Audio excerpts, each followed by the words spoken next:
Докуннан Уастулла Михаил Ефимович, Ахнат Семенович, Олег Валерьевич, Дмитрий Александрович, оннотон бүгүнкү Zoom конференция кыттылактыра.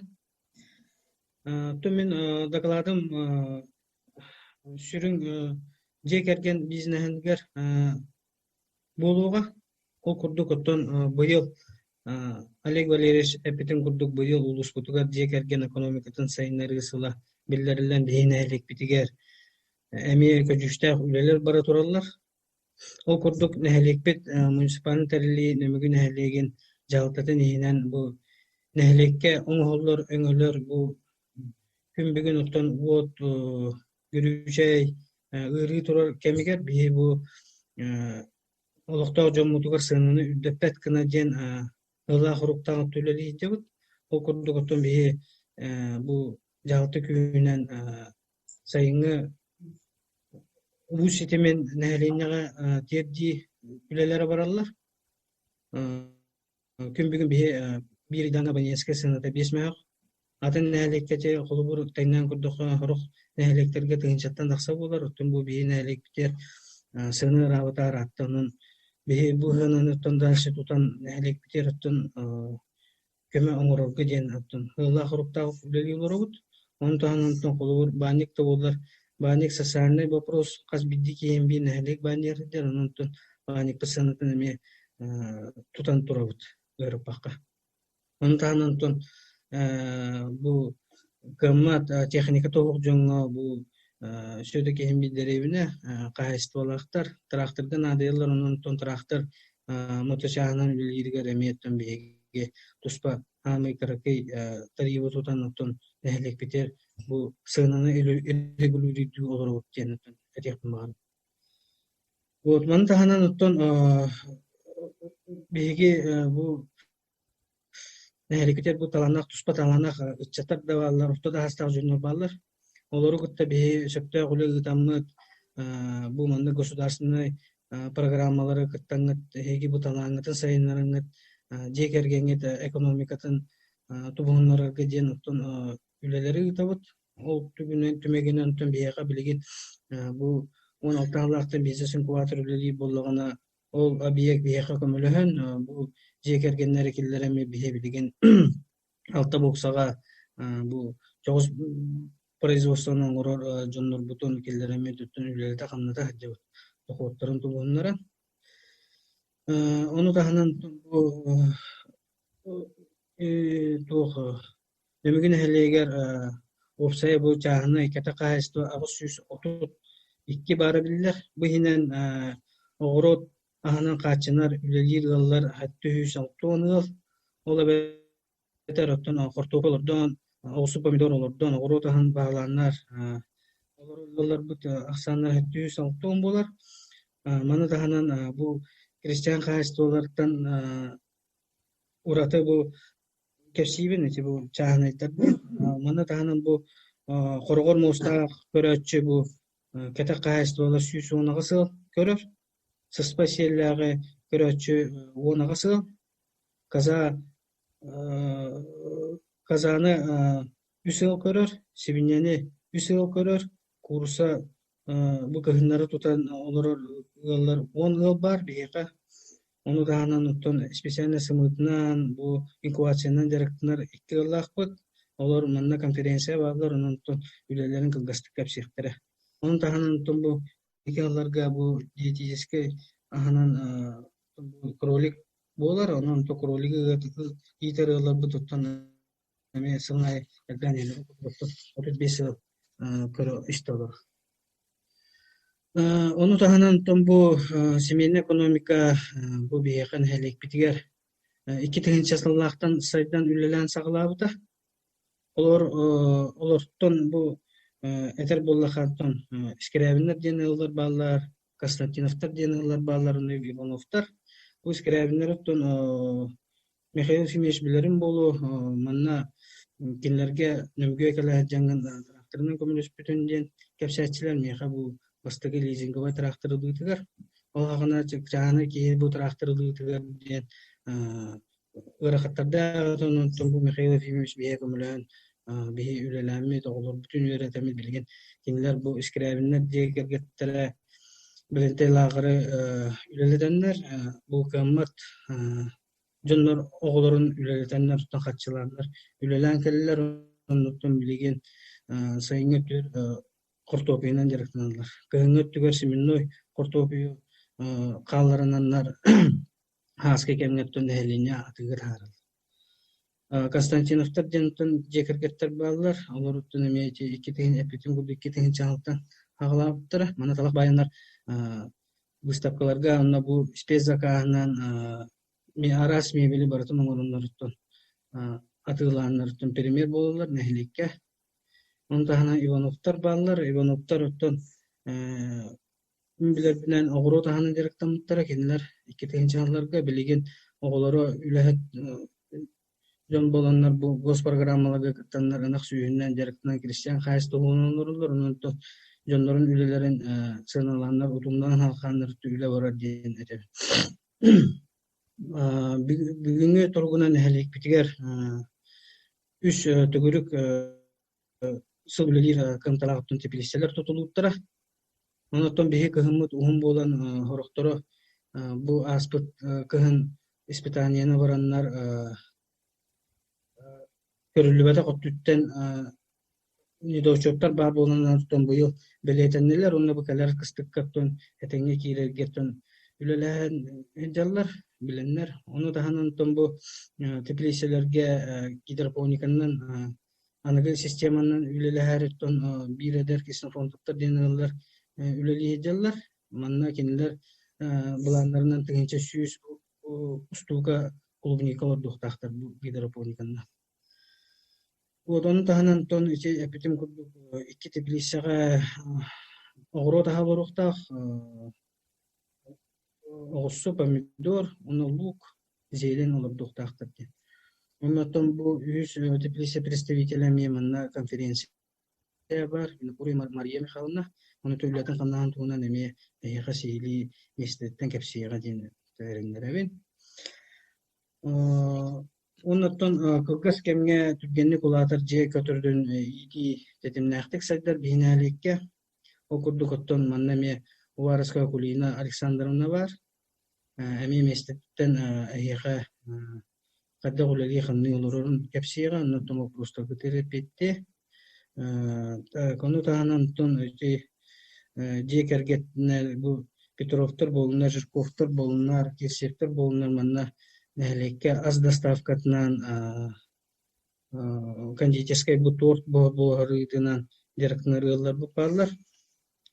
Onu tenge Борисовтар жекергеттер баллар, Михаил Семенович агабалыкта кинер 2019 жылдан немеге нехлегер бу эт астан тоң бу перелокаланнар тоңну бу магазиннарга доставкаланнар эми үлелен жөн үлелен тен олор жоннор эми туспа көрүлө хырлар болалар балар эми бүгүнкү конференция эми эха бәлерин үлелисе директен кепсен такка дихтара прямой эфирга ону таанантон мөт ититинен да болду бу бинеликтерден каражогос бу жегергеннер бизнестерден эми айдалар окуду Худагизов Афанасий Афанасьевич манна бияха мөдөн директен мында бәсилгер бардылар эми манна улус орат рынокторга такканнарыттан бу неленя атыга турулар.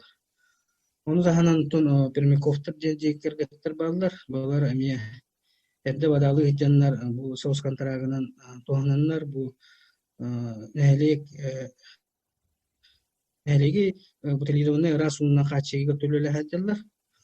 Оннотон бу ылыгытта бейүлеле хэммекенники. Это бу калерсыларга 0,5 литрелах бу араса бутыккаттан бу 5 литрелах кадлы кие бу эйттерге бeye расуну орон бу бэби толуктоох магыннар битерети киллерен бу тастан кирер бу продукцияны нехелекке атылабаттаргар бу нехелек утун тураларга ден төлүгүтактак бутун үлелер бара туралар.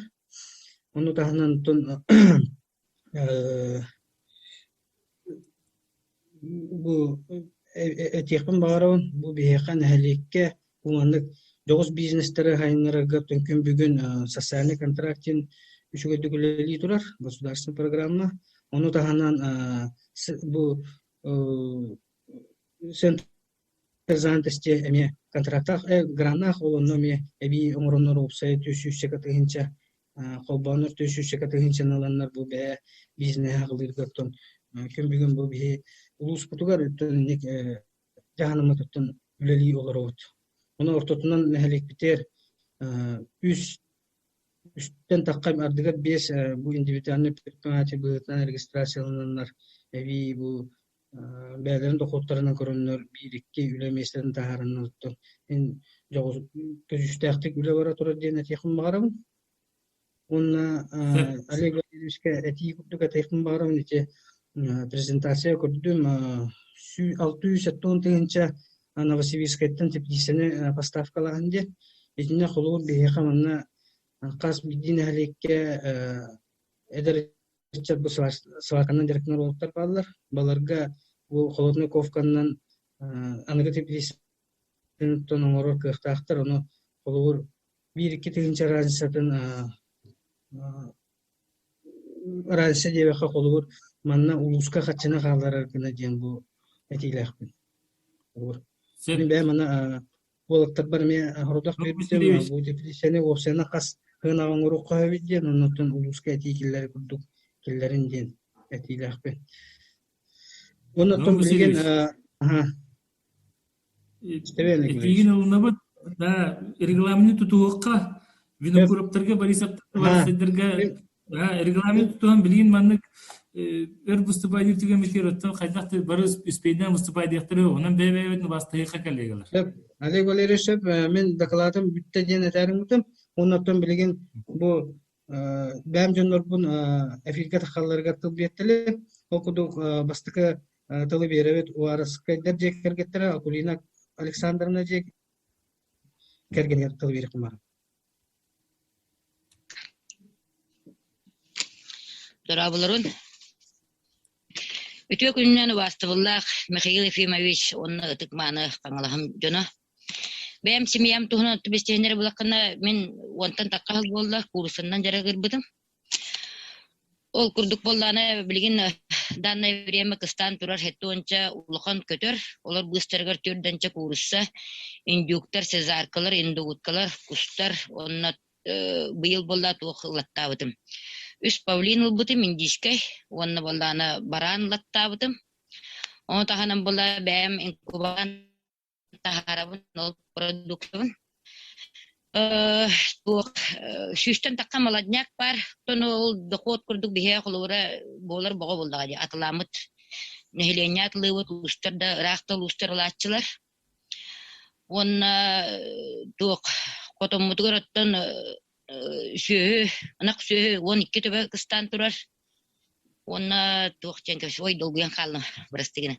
Оннаттан хайынан болдағына бейе қайыбыт. Оғырут әме үйінлері бейт, оғырут үйінлері әме тұттан, онтан доқотта харына бұд, үрің аспытын атыламыд доқоттана бұд. Оны осайынан онтан бейе семья тұғы қайыбыт. Натуральный аха пропагандалыр жон болавыт. Ол курдук болланы мен ити эдеричтарга дагана туохтарга сөбелән амалан беребин. Ол курдук болланы туох. Жон бартаттан сүйі ин кайын көрбөттөндөр ме балдар дашниктар, эдерылар. Оларга болланы мен холубара тугу пропагандалыбын. Броллердары ылан итин демен. Онны кус болдагана эме жакка түргенди кетер иккен ары инан узе хетер. Онна бәм боллата элдера халтыны индюгунан жаргыран эребин, ол индюк болланы башы олугу жүгө. Инде колбура бир кихи эдер ыл болланы тугу онча индюгулан иттагана, ите болланы аны көһүн болланы бир индюгун хүлбек илене ажы уяр. Ол эхен болланы тебен колбура эдер ылларга гиннерге колбураттан сүйөтө хугын жоннор албактар боллайник. Итеңгит сайын устата болланы хен эккитен ен качына кытын сөптен. Оннаттан сайын боллаты оғылар бүтін кіттеме оғыру түйінлері бей күрдікі тақапқыста оғырсу помидор бұйыл ұнырғал бас өппіт. Онна оттан туық кыммат араңаға еген ете бұйыл имбалиттерген сибейе оғыру таханан көміліспедім. онна болла тугут якпын хөбүр. Кыгын ыттын эме тағылыр баппыт қолыбыр мен бәм уханабын дағана быйыл лобжигынан баран үйренен кәлбетем.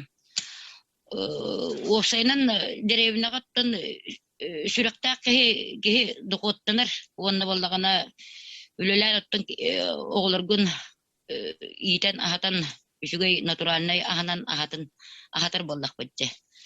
Онна быйыл буллата администрациялар бут ажака көмөлөстөр Наум Васильевич көттө өссө мактанабын быйыл булла сос контракт ыламыт бете онна тух бербиттере администрациялар 4 жыл болла сайылык хире бербиттере онна жогус жөба көллак онна то онун жөба хирге турар колура деревне рага да хук чуга да хук онна улла жа сайын көтөрдүм бартын онна сайылатабын ол булланы сос контракт Хайлык бар тухаммытым туох бар утум ես контракта гойто халакти ханатым оны кайдарты бу манда эти дияққаду бага хана дияққаду эти 200 сос контракт ылаллар ди холора жоннор ол ыламбараннар именно оправдадавыт жоннорго 500 холора социальный контракт курдук оны көрүлдөрү бите болдор жиңат ке сайдан херегер хин тухалак бого болуте олора өтө будущем боллана мен бу осайнан те хорок жоннор кидик курсуна көрбөдөктөндөр бар болдор хеп олем боллана тух агротуризм эң курдукча быйыл гаттан кадыр оны семейный усайба бутер боллана жоннор аланы көрдүрмөт хаяргына бит онны колубураттан эме үшүгөй курдук онны болла мен бу кыракый 5 огуттан болла 2 приемный ол кыракыгым болла мен кадахамай правая рукам болар кини болланы мана уже почти бэм курдук сатан инкубациялы ким туга ахырым бартым билер онута тух ого үлөгө үйрен ихтак колубура ого улган кехинигите теңе хиджан биргүлөлө тагана асасты үйреннагана günay көрө үйреннанты бәтер будущем колубура шөй болар боллажы кемне тимити курдук болгон того деген макта Бахыба сюда очуй бахыба Мин Александровна мактал оннотон экис тачы Винокурова Мария Михайловна билген бу кыгыңы теплисетен онна бәтен жогус бизнен сенери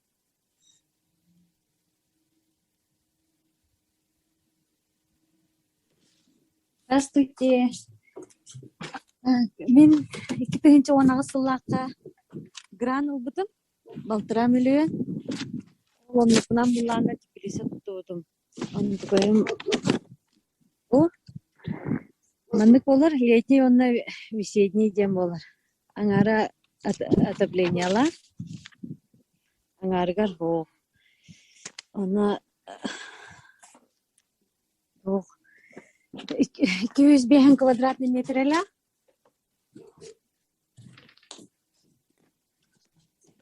Ана каркагынан токталпыт. Бу мандык болар. Мандык каркаста карым уулунан ырсадылардын киллер яктакпын. Отопленията гахнан барар. Ана сас улус бар ырсада олардан атылыбын.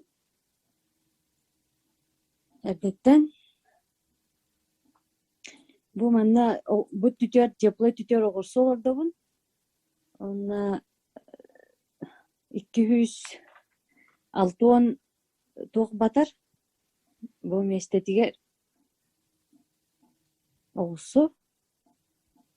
Аннара түтөр эме 200 агухан помидор батар. Вот, онна улана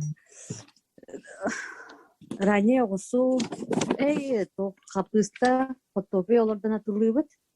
Эдде июль онагыгар уже картофель крестьянский рынокка Покровскийге жана атылыбыт. Onun jarıgarabıt kapıstana miyanlık же. Onu oltahnatın kutunlaqbut. Üsönür naqtaqbut. Dedi kudduk. Ханылгыя. Бахиба, сидя. Эми калына мактал, Мария Михайловна яхан нәһәлеккә, бара бу бахабы Покровский город, лах нәһәлектерин, югас нәһәлектери таскар саданын бу огуссу помидор, сладкий острый перестер арастыры барытын атыга тахарачылар майыгы онун жон баран аттан туханар ден Юс кытачыбыта Борисов Михаил Семенович Декаргене тылы берек кумарын Михаил Семенович Убастылах Zoom конференция кытылактара онна Убастылах Михаил Ефимович онна драуларын болуктун. Бу бихи Декарген бары хаптар Декаргенлere кен үлөбүтүн хагалаабыт 2010 авыстан бастан хагалыр бутер доставка шашлыкар мыппыт.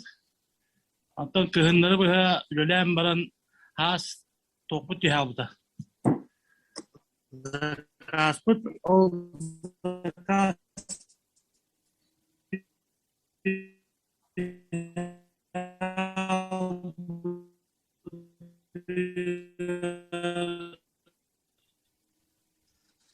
атын тууры киллере канады ен билмей атын киллер бит.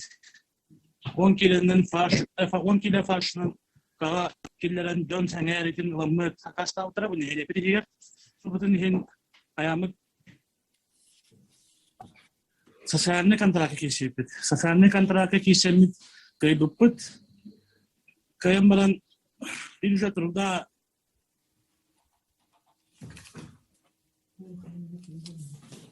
bu mekisip onun ne kayamıt Kalan kayalpıt bu kolora bandık kötüdükka bu sisteme savunmapıt ol kaçıbıtına onna bu bilegen toğukalan tırağıt rozashka mesniye rozashki diyen oңорор üleni atak üle hepit bäbit kene hetteler bäbitin ağan 9 bolabıt gelgeminden iken emeyle libit sığqa Onunla tohut yapıdı. Bäbit 19 yıl sentabıttan hağalan bu sığıpıtın tutan hağalanıpıt. Ağız-tağız-taq olar sığıpıt. Doktor bu kömürhenler bäbit tutanmıt. Ulusput bahalıga Gavril Yuryeviç ka baran kördöhemmüt bazartından sponsor davda Gavrilievich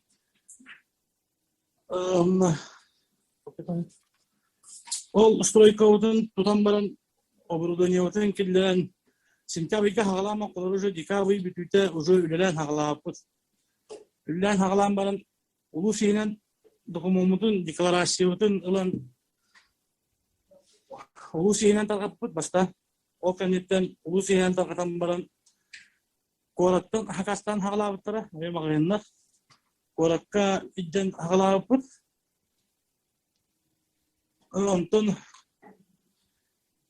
öse uladınları kınadı diyen bu yıl sırpıtın öse uladınları dübüt hatta da ondak. Bu anlık udupa kolları bu. Bu large kollara bu kuduk doktorga on toңора бут.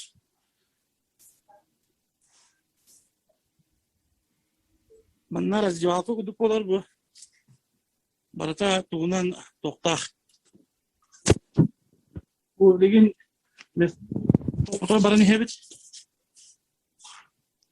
Бу анна бу распиловкалаппыт, бу распиловкаутын токомуйо хен кредит кудук оформляйдан. Бу пыт Манна бу бақан 1600 тен месалып калакпыт.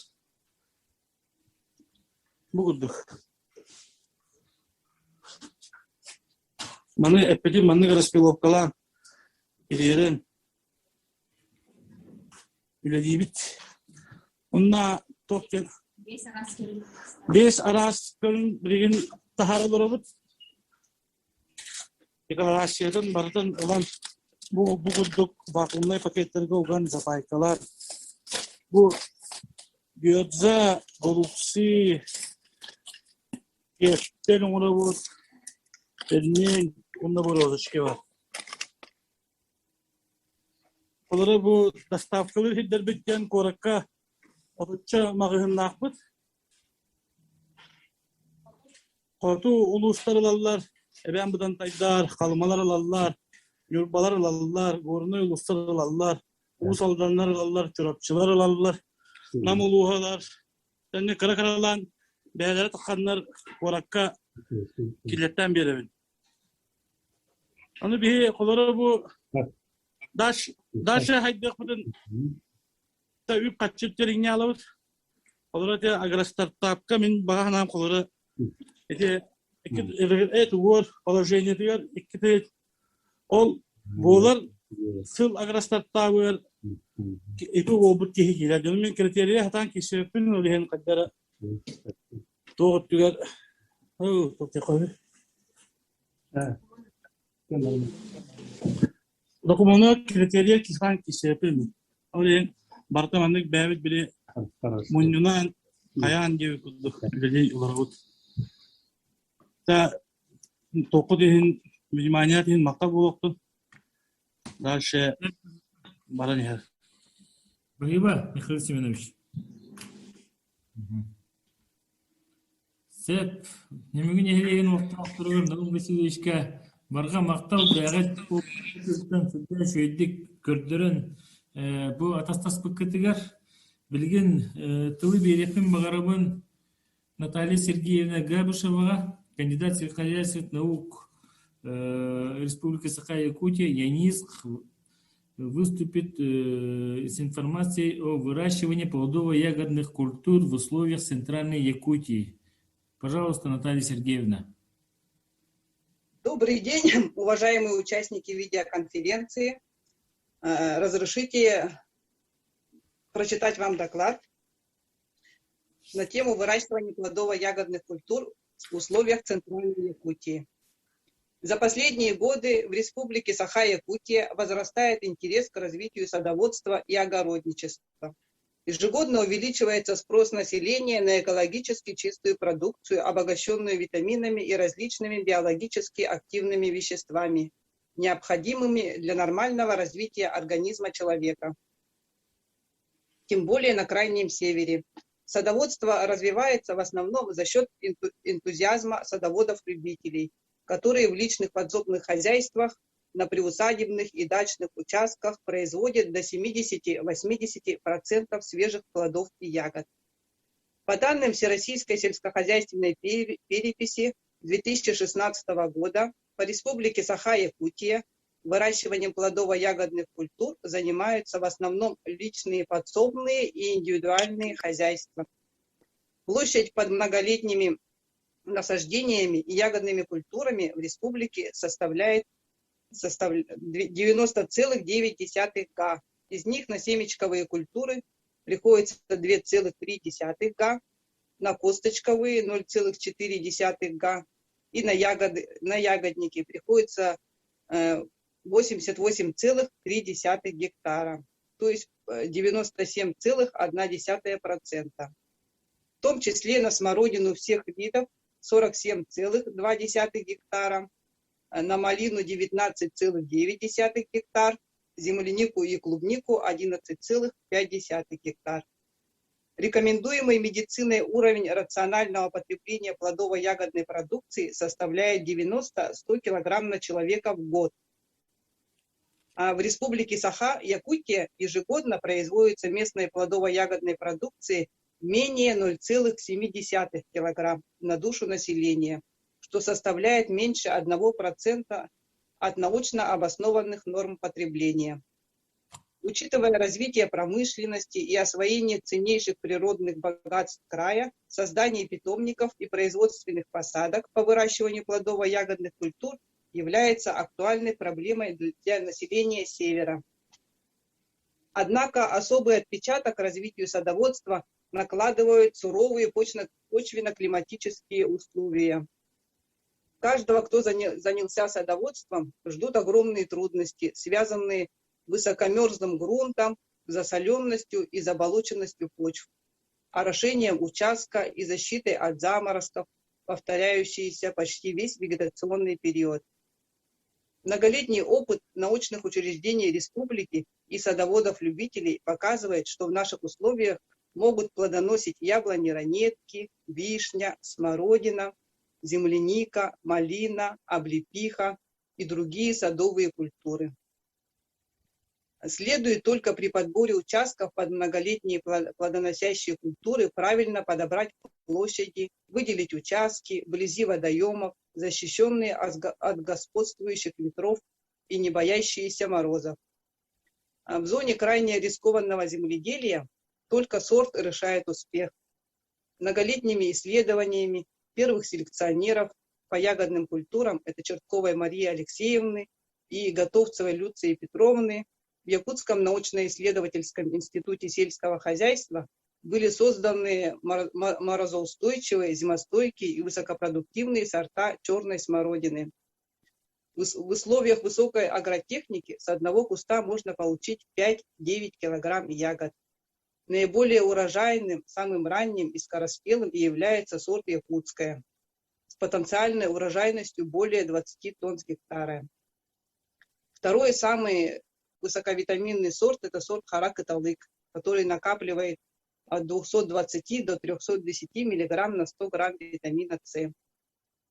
Созданы также перспективные крупноплодные и сахаристые сорта Эркени и Милючайна, и новые сорта Люция и Памяти Кындыла. Белевцовой Валентиной Ивановной, старшим научным сотрудником, выведены новые сорта земляники, выделенные из дикорастущих видов сорта Покровская и Багдалена. Крупноплодные, также созданы крупноплодные сорта, это Садово-Спасская, Берсеневская, Владыка Зосима, а также Александра. Внедрение этих сортов ягодных культур поможет организации местного садоводства в зоне вечной мерзлоты. В последнее время растет заинтересованность у лусных администраций в выращивании плодово-ягодных культур, агитация и пропаганда населения в озеленении своих дворов декоративными кустарниками, в том числе ягодной яблоней сибиркой, посадкой во дворах ягодных кустарников, таких как смородина черная, малина, земляника, жимолость. Также начинают проявлять интерес к выращиванию ягодных культур индивидуальные предприниматели. Выращивание плодово-ягодных культур на своих подсобных участках – это вклад в первую очередь в свое здоровье, а также в семейную экономику. Все, спасибо за внимание. Спасибо, Наталья Сергеевна. Так, сейчас слово предоставим директору СХПК «Хангаласас» Валентину Ивановичу Иванову. Валентин Иванович. Добрый день, уважаемый Михаил Ефимович, Афанасий Семенович, Дмитрий Александрович, Олег Валерьевич и участники совещания. Разрешите предоставить краткую информацию о нашем предприятии. Хангаласас является заготовительной организацией сельскохозяйственной продукции, занимается заготовкой, переработкой сырого молока, мяса, рыбы, овощей и дикорастущих растений с последующей реализацией. Местонахождение нашего предприятия – это поселок Моксуаллах. Ведет свою деятельность в 14 наследях Хангаласского улуса, имеет объекты 9 маслодельных цехов, 5 молокоприемных пунктов, 1 завод по переработке сырого молока, 2 цеха по переработке мяса, рыбы и дикорастущих растений и 1 цех по производству сыра. Миссией нашего предприятия является производство продуктов питания из натурального и качественного сырья для сохранения и укрепления здоровья наших потребителей. Принцип работы у нас это натуральное сырье, собственного производства, стабильное качество продукции, продовольственная безопасность, поддержка местных производителей и ориентация на клиента. Вкратце история развития нашего кооператива. Наш кооператив образован в 2009 году, основан как цех по первичной обработке молока. В 2014 году завод по переработке сырого молока с мощностью 4 тонны за смену. В 2015 году разработана торговая марка «Дары природы». В 2017 году введен цех по заготовке переработке мяса рыбы и дикорастущих растений в селе Ядяй.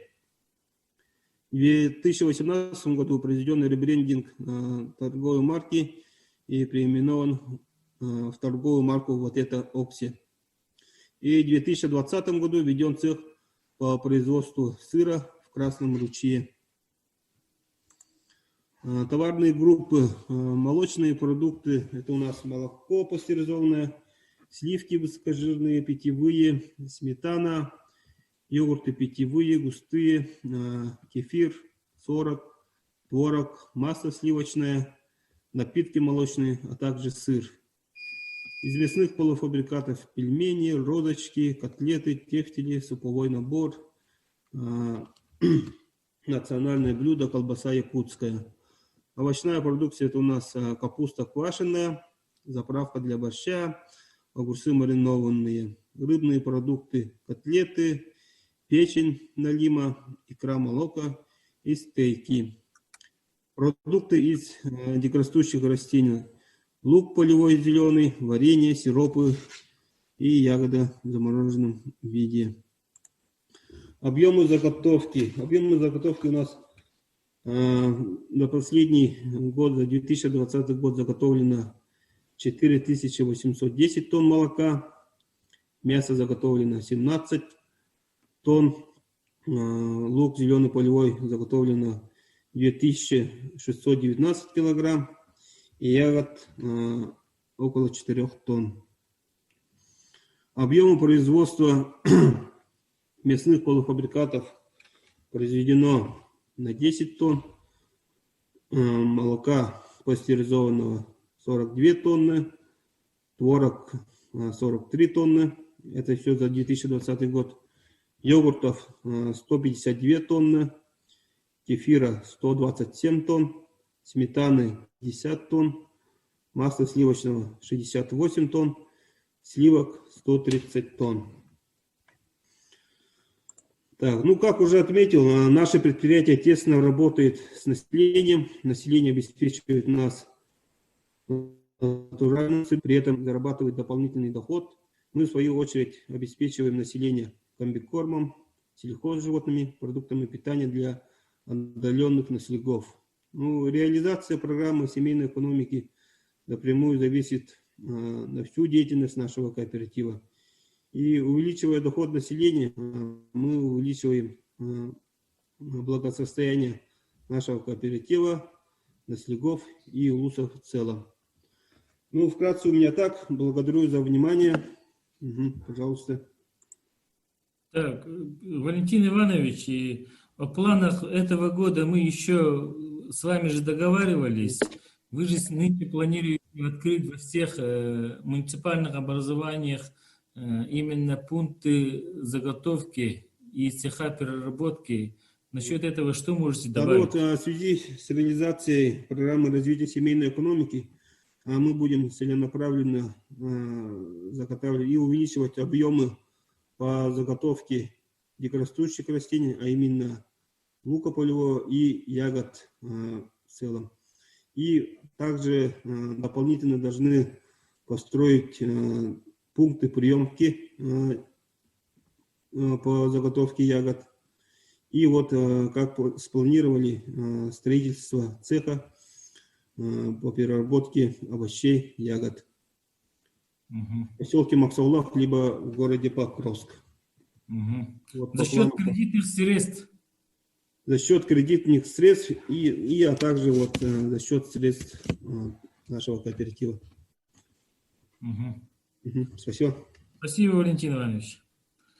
Так, сейчас слово предоставим Вячеславу Анатольевичу Нестерову, генеральному директору ООО «ВИК Арт». Пожалуйста, Вячеслав Анатольевич. Добрый день, Михаил Ефимович.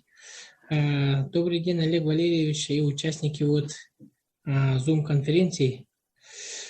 Ну, во-первых, всех, значит, хотел бы от имени коллектива поздравить с годом семейной экономики. Все-таки это толчок экономики, потому что любая развитая страна, хоть Европа, хоть Азия, хоть Америка, везде есть именно собственные значит, фермерские хозяйства, и от них все начинается большая экономика. Поэтому это решение действительно очень хорошее, и я думаю, плоды даст через некоторые я думаю, через максимум 10 лет. Если все участники будут целенаправленно развивать свои сектора и отрасли. Значит, по нашей, значит, компании, да, значит, мы свою деятельность начали с 2010 года, получается, 11 лет на рынке, и на сегодняшний день, значит, обеспечиваем 26 улусов нашей необъятной республики. То есть из этих улусов, получается, торговую марку НХЗ Групп и Немикунский хлеб все знают.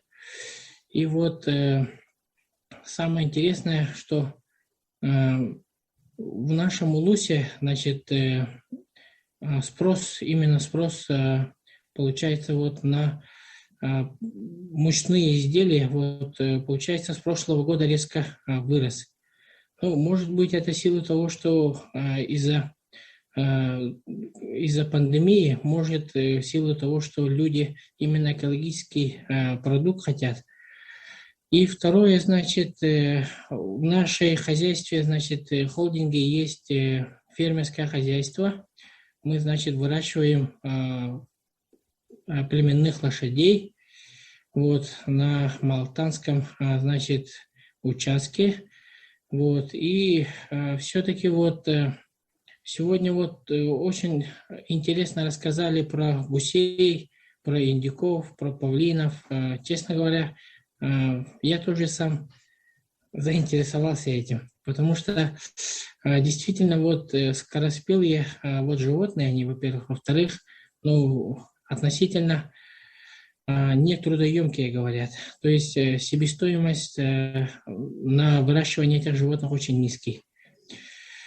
В свою очередь, Михаил Ефимович, наш уважаемый отец нашего улуса, нашего народа, он однажды мне подарил книгу, значит, «История успеха бангладешского банкира» Мухаммад Юнус. Как раз в этой книжке рассказывается именно как обычные фермеры, значит, именно выращивая кур, павлинов, гусей, соответственно, развивались именно в Бангладеше. Но там система немножко другая. Дело в том, что сейчас вопрос именно растет о сбыте. Все-таки у всех есть определенные хозяйства, у всех есть определенные затраты.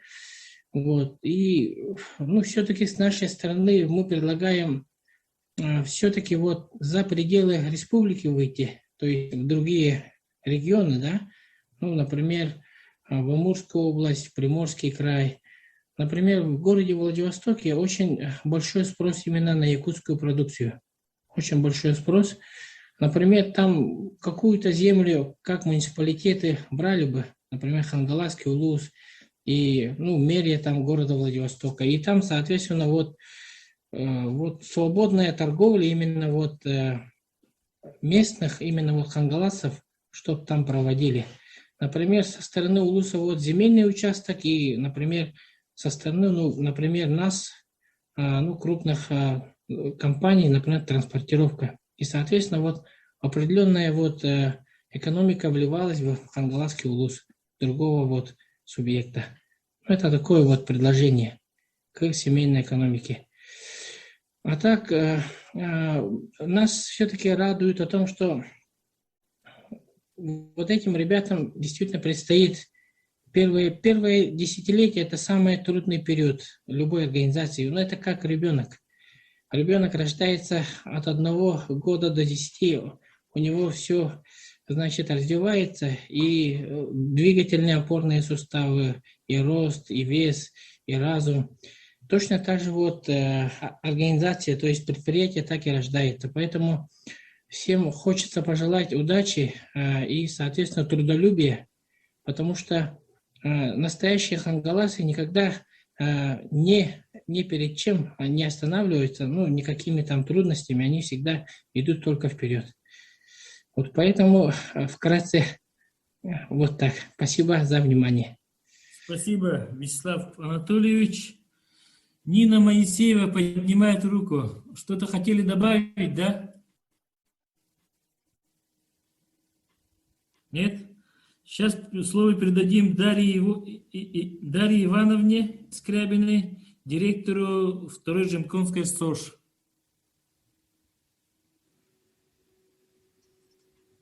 Дарья Ивановна. Добрый день, уважаемый Михаил Климович, Олег Валерьевич, участник онлайн-совещания.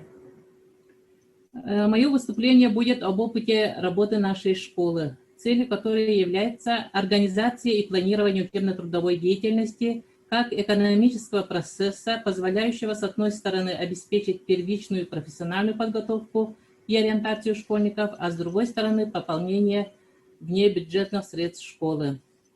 Наша школа с 2014 года имеет статус агрошколы, и организация трудовой деятельности проводится по следующим направлениям: растениеводство, производство чая и сбор лекарственных трав, школьное лесничество и школьное предпринимательство. В настоящее время сельское хозяйство и предпринимательство нуждаются во всесторонней поддержке, и главным инструментом, который является создание специальной инфраструктуры, обеспечивающей нужды малого и среднего бизнеса. И наша школа не отстает от этого направления развития. Работа школьного бизнес-инкубатора в вышеназванных направлениях дает возможность учащимся знания и навыки предпринимательской деятельности уже со школьной скамьи и помогает профессиональному самоопределению. Под руководством опытных работников по этим направлениям юные предприниматели трудятся, учатся вести свое дело, также планировать и считать деньги. У нас ученическая производственная бригада работает с 2015 года совместно с Центром занятости населения Хангаласского улуса. Ежегодно 10-12 детей получают заработную плату, увеличивая тем доход семьи. За лето бригада выращивает овощные культуры, как капуста, картофель, морковь, свекла и другие тепличные культуры. Ребята все имеют трудовые книжки, и по итогам работы осенью мы поощряем детей ценными подарками. Так, начиная с 2018 года у нас заключено сотрудничество с зоопарком Ортодойду, и в соответствии с соглашением силами коллектива школы и учащихся заготавливаем ягель для корма животных в количестве 3000 мешков за сезон, что составляет 30 тонн. Далее. Экологический лагерь Кенчари у нас с 1998 года работает плодотворно. Ребята занимаются здесь сбором лекарственных трав. Также сотрудничаем с аптеками Якутии. По договоренности сдаем готовые, высушенные по стандарту сырье лекарственных трав. И 4-й год сотрудничаем с семьей Заморщиковых, Сахачай. И самый продуктивный чайный цех у нас работает, где готовим мы ферментированный кучу-чай собственного производства. Видя интерес к предпринимательству со стороны школьников и их родителей, как в сфере деятельности, позволяющей максимально реализовать свои способности, раскрыть творческий потенциал, достичь высокого уровня профессионализма, мы решили создать школьный бизнес-инкубатор. За подготовительный период работы по проекту школьного бизнес-инкубатора у нас введено обучение как элективные курсы по предметам предпринимательства, финансовая грамотность, составление бизнес-проектов по классам. Спектр направлений бизнес-проектов очень обширен. Ребята интересует, оказывается, торговля, производственная сфера и оказание услуг. И бизнес-проекты сильно отличаются всех классов друг от друга. Конечно же, главными партнерами работы являются наши родители. Например, воплощен в жизнь бизнес-проекта «Рассада на окошке» в коллективе 4 класса, охватил каждого ученика, родителя и принес чистую прибыль. Коллектив 3 класса с родителями продолжает проект «Тума», в состав которого входит кемпиндяйская соль с травами, которые они вырастили в своем огороде. Также работает проект «Борчан». Это изготовление гумуса с использованием калифорнийских червей. Уже 3-й год, начиная с 5 класса, коллектив 8 класса продолжает бизнес-проект «Харыскал», куда входит можжевельник, котенок для очищения дома, для очищения помещений. Также у нас в школе действует школьная фотостудия «Рассвет», которая предоставляет населению Заречья Хангаласского улуса полиграфические услуги, как распечатка фотографий, изготовление дипломов, грамот, календарей, буклетов. Но во всех случаях главным является то, что ребенок учится думать, приобретает навыки планирования, становится уверенным в себе. В 2016 году в нашей школе выделен участок памятника природы Турук-Кая с площадью 59 га на постоянное бессрочное пользование по статье 41 Лесного кодекса на рекреационную деятельность. С нами коллективом разработан и внедрен экологический проект Турук-Кая. Сейчас у нас Турук-Кая действует как рекреационная зона для отдыхающих. Здесь коллектив школы с родителями, с общественностью наследия оборудовали комфортные места для отдыха, фотозоны. Но сейчас мы расширяемся и строимся. Таким образом мы пополняем внебюджетный кошелек наших классов и школы, и все средства, которые мы заработали, идут на укрепление материально-технической базы школы, проведение мероприятий, на организацию различных мероприятий. Мы все стремимся сделать свою школу лучшей, комфортной, интересной для всех членов образовательного процесса. И сегодня тоже хочу поблагодарить участников, которые здесь сегодня, Вячеслава Анатольевича Нестерова, за спонсорскую помощь в становлении нашего школьного лесничества, и семью Заморщиковых за сотрудничество с нами. Спасибо за внимание. У меня все. Спасибо. Спасибо, Дарья Ивановна. Так, сейчас слово предоставим Николаю Николаевичу Заморщикову о развитии пчеловодства в Хангаласском улусе. Ну, мы Николая Николаевича все знаем, он не только занимается пчеловодством, также у них и семейный бизнес, это сахачай. Николай Николаевич, пожалуйста. Здравствуйте. Здравствуйте, Михаил Ефимович, Олег Валерьевич, земляки. В общем, ну, сегодня тема такая будет, мы затронем сегодня пчеловодство. Да?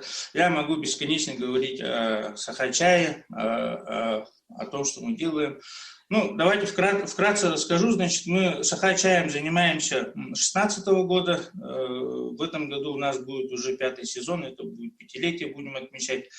Ну, мы такая вот молодая, довольно динамично развивающаяся организация, значит, семейная, да, вот, в тему. В 2018 году мы посещали в Москве такой большой слет-фестиваль семейных бизнесов, вот, и, ну, как бы опыт имеется, вот, что такое семья, что такое семейный бизнес, мы очень понимаем, глубоко тогда уже поняли для себя и определили вот такие ориентиры, да. Значит, что такое семейная, вообще бизнес, самозанятость, вообще семейный, вот, ну, на сегодняшний день как бы четко не разграничено, да, вот то, что вот либо муж с женой являются отдельно главами крестьянско-фермерского хозяйства, либо индивидуальными предпринимателями, но такого понятия, как семейный бизнес, тогда еще не существовало. Но благодаря торгово-промышленной палате, в том числе нашего уважаемого, ныне покойного члена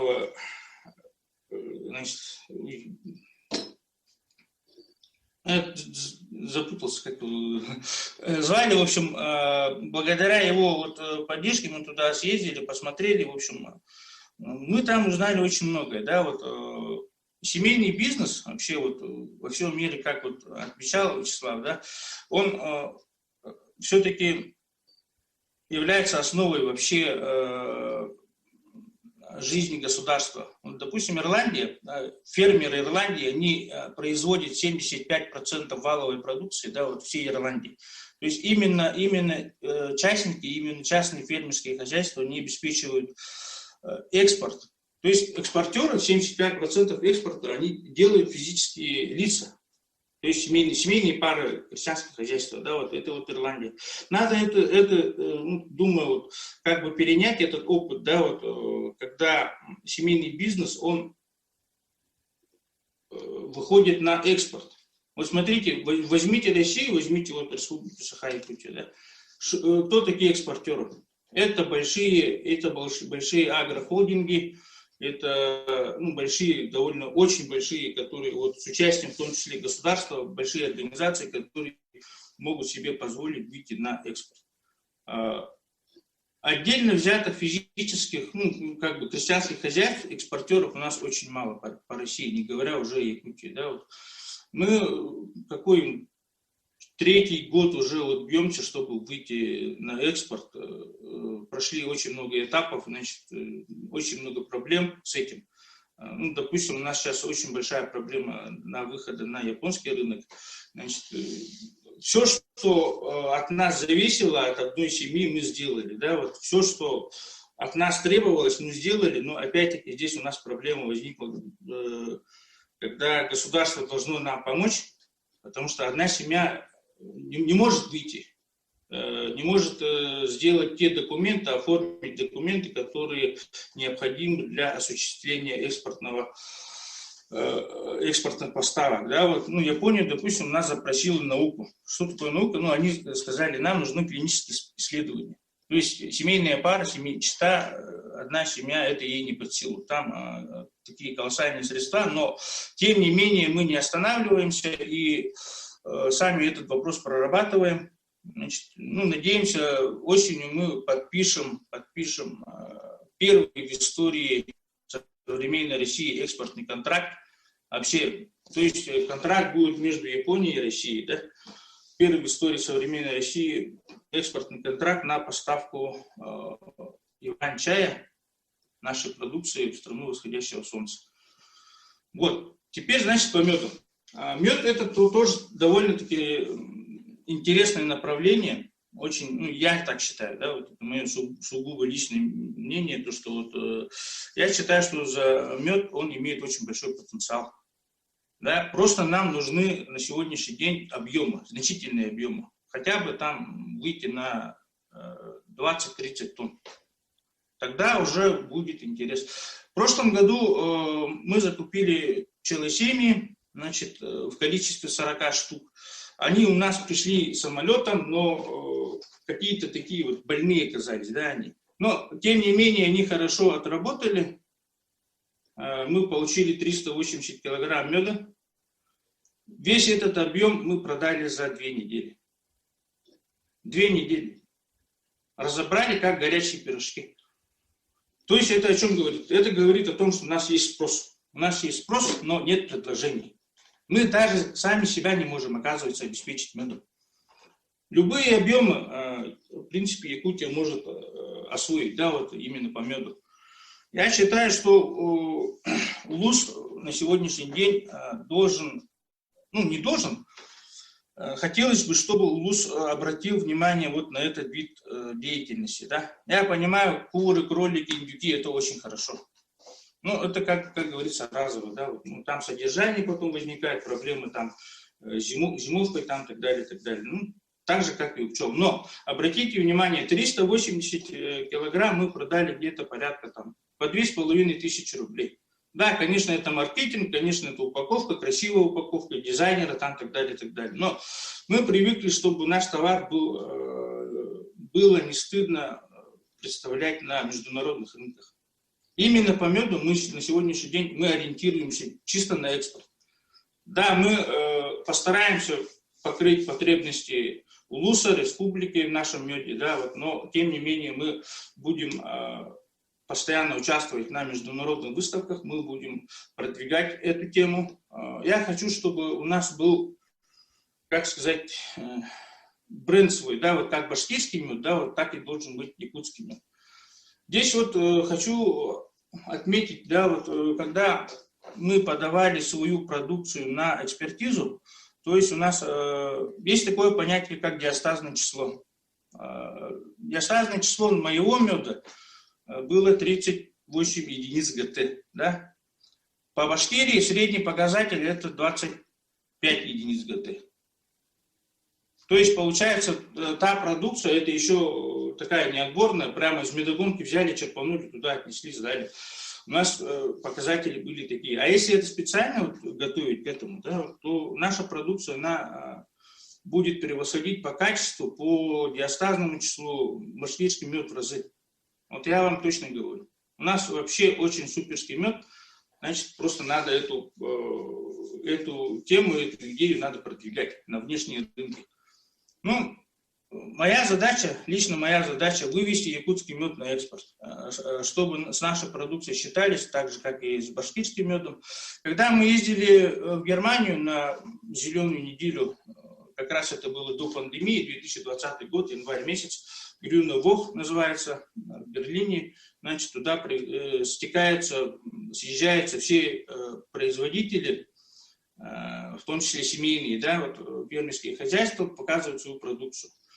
И один павильон был от региона Башкирии. Да? Там башкирский мед продавался по 350 евро за килограмм.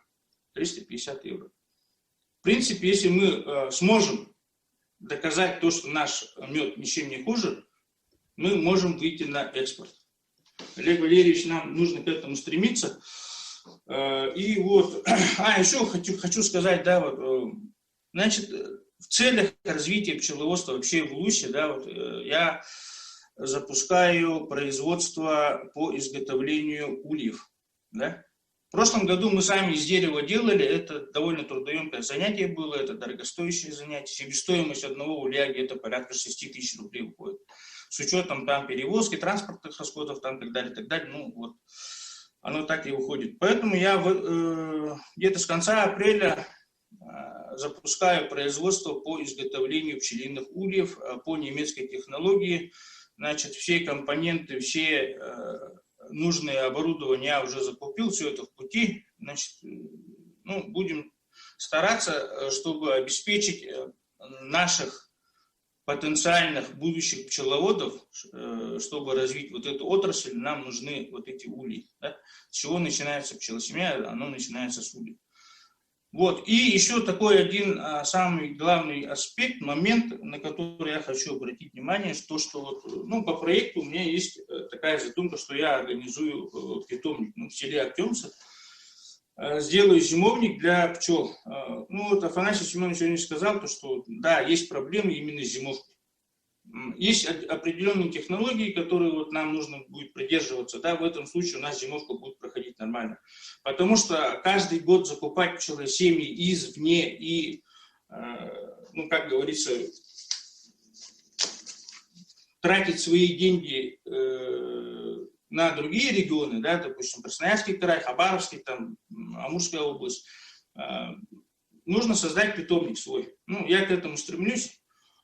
Потихонечку будем эту идею продвигать. У меня есть соратники, у меня есть партнеры хорошие. Петр Савич, вот из Актемцев, он мой наставник, да. Марат Залялов, я с ним тесно работаю. Вот эти вот ребята, они, которые вот занимаются пчеловодством, и сегодня они помогают вот становлению нашей отрасли вот, по пчеловодству в Хангаласском Улусе. Вот. Что еще хочу сказать? Ну, в период пандемии вообще мед, он по всей планете, он резко, потребление меда выросло. Да? Вот люди понимают, то, что он помогает, там, и так далее, и так далее. И исходя из этого, мы решили все-таки как-то вот сориентироваться на это дело и будем развивать промышленное пчеловодство. Это возможно, просто надо верить в свои силы, в свои возможности. Вот. И в течение вот 5 лет я поставил себе задачу, чтобы выйти где-то вот, на 20 тонн меда каждый год. Вот мы должны к этому знаменателю выйти, чтобы обеспечивать республику, чтобы иметь возможность выйти на мировой рынок. Вот у меня все. Спасибо, Николай Николаевич. Одна пчелосемья сколько стоит? На сегодняшний день...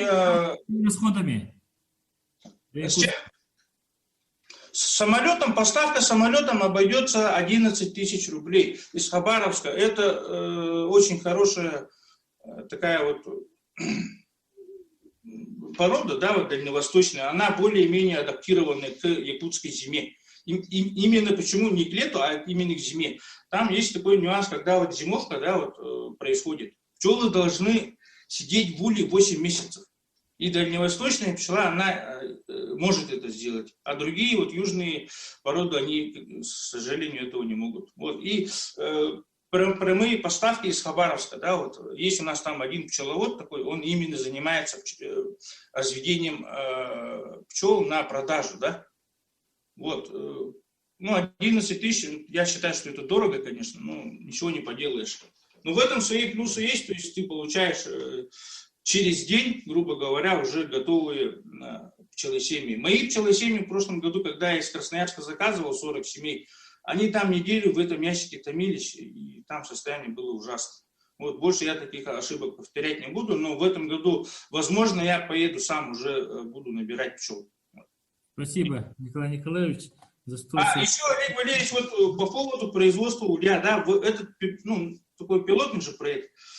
Значит, средняя стоимость будет одного улья от 5500 рублей. Вот то, что я производство сейчас налажу, значит, это будет вот так вот. На интернет-сайтах цены такие же будут. И плюс еще там перевозка. А у меня уже здесь готово. То есть, чтобы развить отрасль, нам нужны инструменты, нам нужны вот жилье, там, так далее, так далее. Вот. Все это мы сами, в принципе, можем производить, кроме вощины. Все, спасибо за столь содержательную информацию, Николай Николаевич. Так, сейчас слово предоставим Максиму Александровичу Шеферу из города Покровска.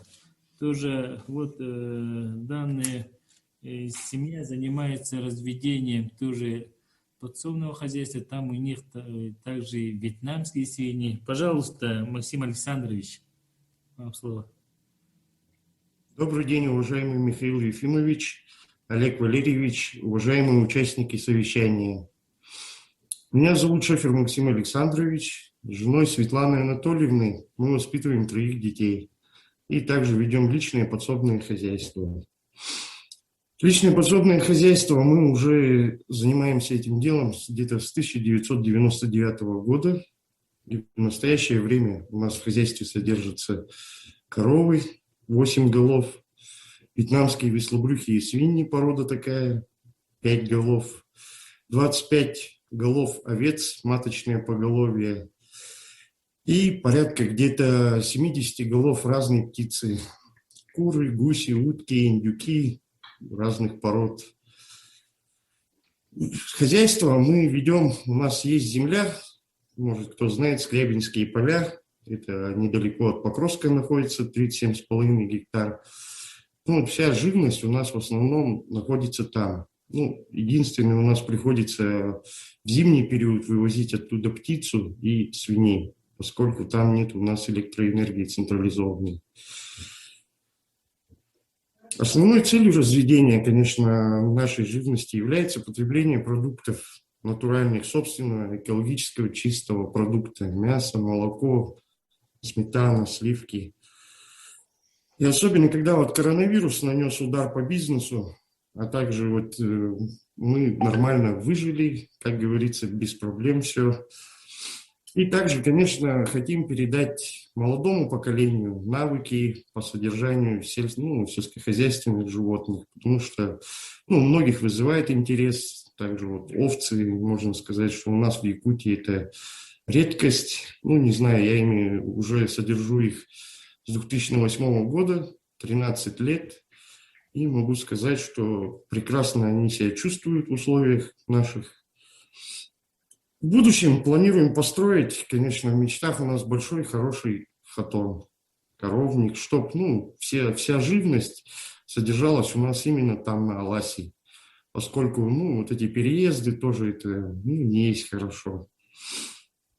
Также агротуризм планируем, потому что, ну, много интересуется людей, живностью, разнообразием, скороспелой, в том числе, как бы, коровы большинство везде у нас есть в Якутии, а те же индюки, там, не знаю, мне приезжают ребятишки иногда там и спрашивают, это кто, это что, динозавры?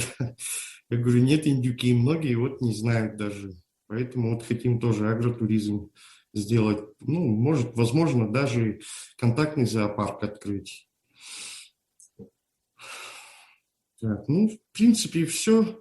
Еще в мечтах, конечно, привезти дельбаевскую породу овец, мясосальную, которая тоже очень скороспелая, которая в 4 месяца может уже достигать 40-50 килограмм живого веса. Я рад встретиться с всеми участниками, кто трудится в поле, на фермах, в институтах, на предприятиях, и кто развивает наш агропромышленный комплекс Хангаласского улуса. Спасибо за внимание. Спасибо, Максим Александрович.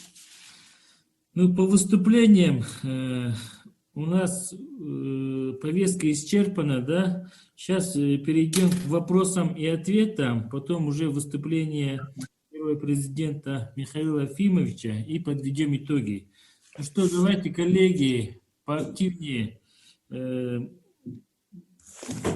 по вопросам и ответам. Может, предложение? Пожалуйста. Олег Валерьевич, можно, да? Ага, Сергей Васильевич, пожалуйста. Олег Валерьевич, Михаил Ефимович, здравствуйте. Олег Валерьевич, ну, очень рады, что такое актуальное как бы совещание, рады принять в нем участие. И хотелось бы всем участникам сказать об информационном сопровождении данному проекту. Да, мы со своей стороны, как библиотека архив первого президента, как Николаев центр, готовы в этом деле оказать посильное свое содействие, помощь. И хотелось бы отметить, что вот предыдущий выступающий с 99-го года ведет свою деятельность в этом поприще, да, и мы как бы, это у нас год семейной экономики в Хангаласском улусе, это не, как бы не новое что-то, да, а вот мы, как мы знаем, в Чурапчинском районе все это дело, в прошлом году они потратили 12 миллионов и своих средств, и привлекли какое-то количество средств.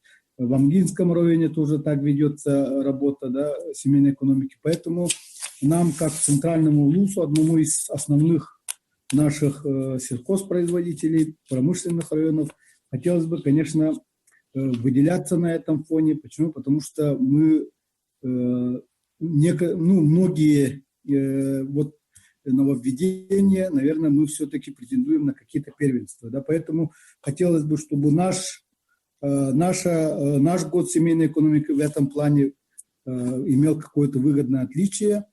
И в этом плане хотелось бы напомнить об истории этого дела. Да?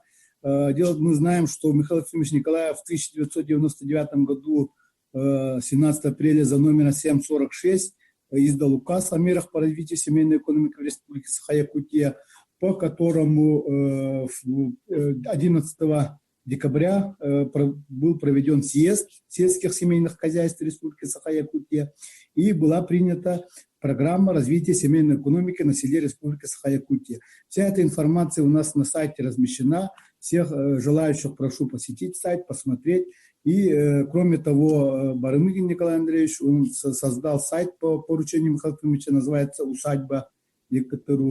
Ну, вы все это, наверное, знаете. И хотелось бы остановиться на том, что вот мы сегодня говорим о семейных хозяйствах, мы говорим там о скороспелых отраслях, мы говорим о каких-то плодово-овощных культурах. И хотелось бы отметить, что мы, может быть, как, допустим, библиотека, архив первого президента, да, хотелось бы внести предложение в программу, да, чтобы привлекли все-таки нашу науку и все-таки привлекли нашу Академию сельского хозяйства, которая размещена в Актемском наследии, чтобы они тоже принимали участие. И если, допустим, будем смотреть программу правительства, постановление правительства Республики Саха-Якутия от 2000 года, да, там очень подробно указаны меры, по которым можно реализовать развитие семейной экономики. И хотелось бы, чтобы наша программа была актуализирована, была более углублена и с учетом уже как бы прошедшей истории, ну, более 20 лет уже все-таки прошла эта программа, чтобы мы ее усовершенствовали и в некоторой степени как-то вот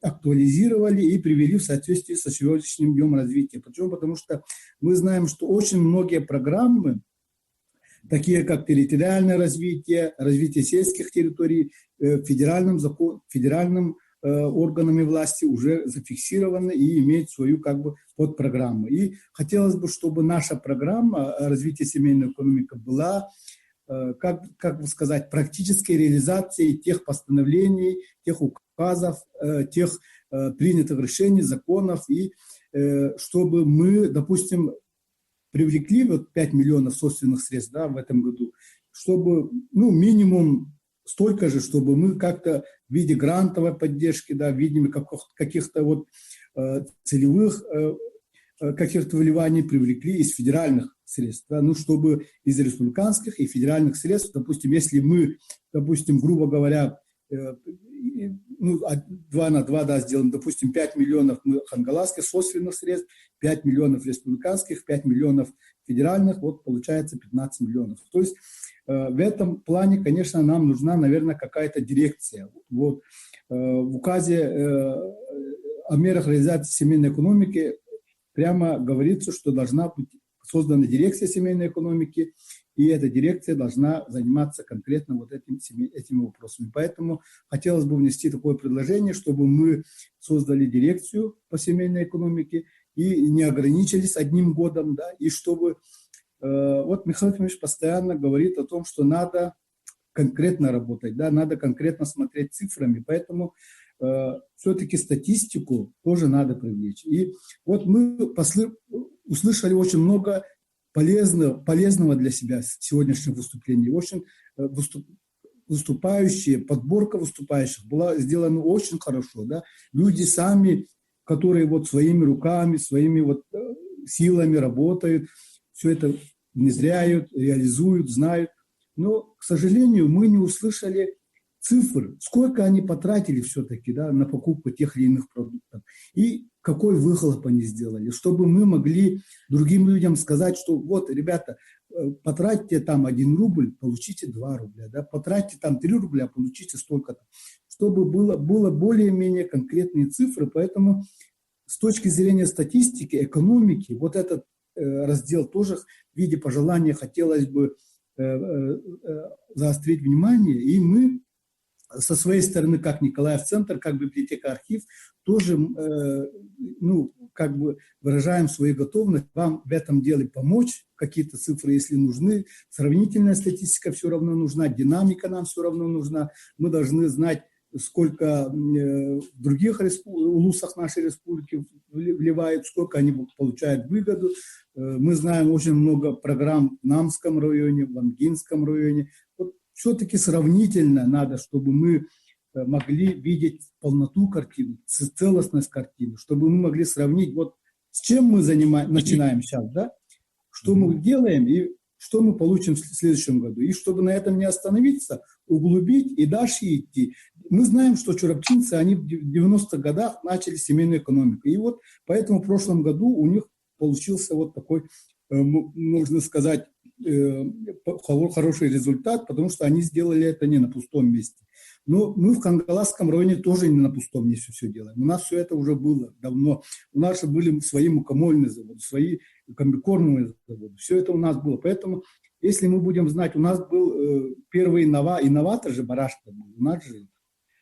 Поэтому, если мы будем глубоко знать свою историю, своих героев, если мы создадим новых героев, да, таких как Нестеров, Замаршуков, чтобы на кого можем равняться. Да. Если мы все это будем собирать в одно место и от этого как бы питаться не только в финансовом плане, а и интеллектуальном плане, моральном плане, что семейная экономика – это семейные ценности, что это все-таки папа, мама, там они вот одинокие родители, знаете же, что в прошлом году эта статистика, 46% детей живут в неполных семьях. Ну, это никуда не годится, конечно. Мы со своей стороны должны приложить максимум усилий, чтобы таких явлений было все меньше и меньше. Поэтому спасибо вам большое, очень хорошее совещание, Олег Валерьевич. С почином вас, молодцы, спасибо. У меня все. Спасибо. Предложение принимается, все это совещание протоколируется, и ваши предложения мы включим. Ну да, мы действительно в рамках подготовки к году развития семейной экономики делегации съездили в Намский район и в Чараптинские районы, также в Мегино-Хангаласском районе, и приняли у них опыты, положительные опыты. Вот.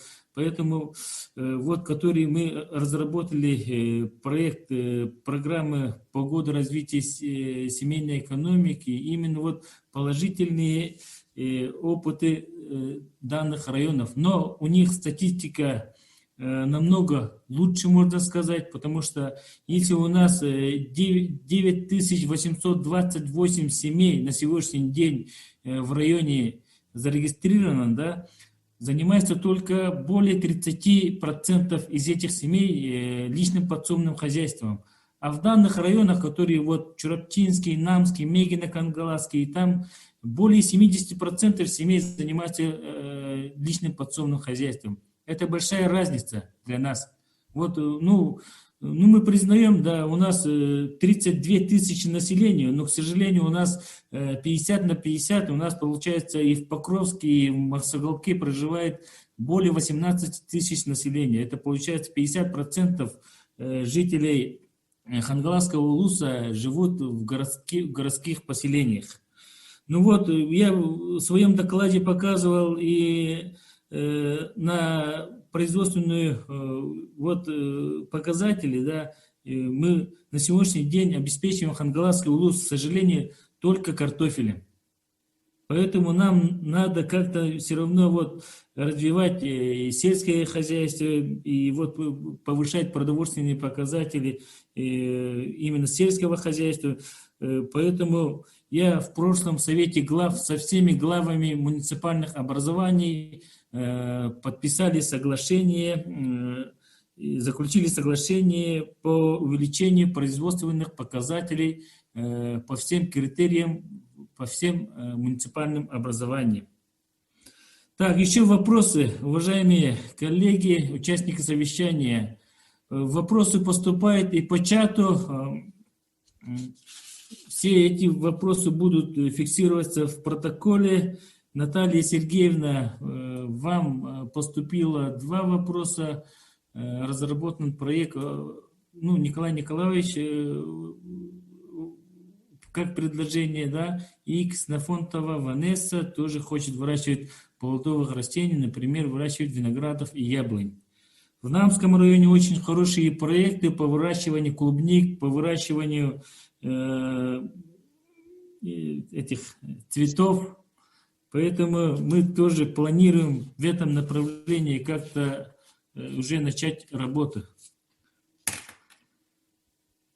Так, вопросы, предложения, уважаемые участники совещания, есть? Есть, да. Николай Николаевич, пожалуйста. В общем, был разработан проект там года 2 или 3 тому назад, когда вот мы столкнулись с проблемой плодов, ягод там и трав, да, при использовании лекарственных растений. Некоторые виды, они включены в Красную книгу республики, в Красную книгу России, да, то есть они как бы изъяты из оборота.